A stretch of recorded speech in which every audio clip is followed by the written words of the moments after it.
सेठ करोड़ीमल पैसे से तो करोड़पति था, मगर खर्च करने के मामले में महाकंजूस। उसका ये हाल था कि चमड़ी जाए पर दमड़ी न जाए। उसकी इस आदत से उसके बीवी बच्चे बहुत परेशान थे। सब कुछ होते हुए भी करोड़ीमल खाने पीने तक में कंजूसी करता था।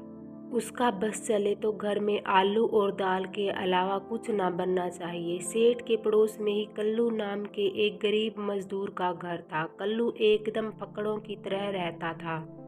जो भी कमाता था अपने बीवी बच्चों के खाने पिलाने में खर्च कर देता था। उसके घर में रोज हलवा पूरी बनते थे और वो सीना तान कर मस्ती की चाल से चलता था। कल्लू के रहन सहन को देखकर सेठ के बड़े लड़के लक्ष्मी नारायण को बहुत कष्ट होता था। एक दिन जब उससे रहा नहीं गया तो बाप से जाकर बोला, पिताजी क्या बात है कि हमारे पास सब कुछ होते हुए भी हम गरीबों की तरह रहते हैं। छोटी छोटी चीजों के लिए आपके आगे हाथ फैलाना पड़ता है। जरा उधर कल्लू को देखो, गरीब मजदूर है मगर दिल बादशाहों जैसा है। तबीयत से बाल बच्चों पर खर्च करता है और मस्त रहता है। आखिर बात क्या है? सेठ ने लक्ष्मी नारायण की बात बहुत गौर से सुनी।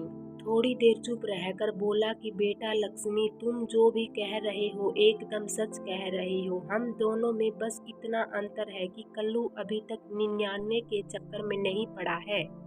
जिस दिन इस चक्रव्यूह में फंस जाएगा उस दिन सब हेकड़ी निकल जाएगी। पिता की बात लक्ष्मी को बिल्कुल नहीं जची और वो बाप से रोज बस कल्लू के बारे में ही सवाल करता था।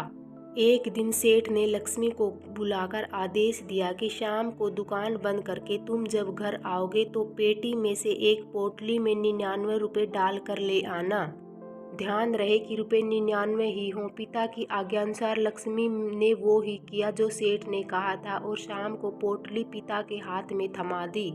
थोड़ा अंधेरा पड़ने पर सेठ ने बेटे को अपने साथ चलने को कहा। जब वो कल्लू के घर के पास पहुंचे तो सेठ ने चुपके से पोटली कल्लू के आंगन में फेंक दी और अपने घर वापस आ गया। सुबह जब कल्लू ने पोटली देखी तो उसकी उत्सुकता बहुत बढ़ गई। खोलकर देखा तो उसमें 99 रुपये मिले। कल्लू सोचने लगा और अपने में ही बुड़बुड़ाने लगा, हे ऊपर वाले, अगर देना ही था तो पूरे 100 रुपये क्यों नहीं दिए? ये 1 रुपया क्यों कम दिया? अब सारा दिन कल्लू इसी सोच में पड़ गया कि पोटली में 100 रुपये कैसे बने। 1 रुपया बचाने के लिए उसने पहले अपने रहन सहन में कमी कर दी, फिर खाने पीने में भी कटौती कर दी। जब 100 पूरे हो गए तो कल्लू ने सोचा कि अब इनको 101 कैसे बनाऊं। 100 से 101, 101 से 102, 102 से 103। बस कल्लू इसी चक्कर में पड़ गया और पैसा जोड़ने के फेर में रोज हलवा पूरी बनते थे तो सब बंद हो गए। सारा दिन कल्लू बस पोटली में रुपया बढ़ाने के फिक्र में रहने लगा और जहाँ भी मौका मिलता था वहीं पैसा बचाने की कोशिश करता। बड़े 99 के चक्कर में भूल गई हलवा पूरी, कैसे रुपया 1 जुड़ाऊं, पोटली अभी रही अधूरी।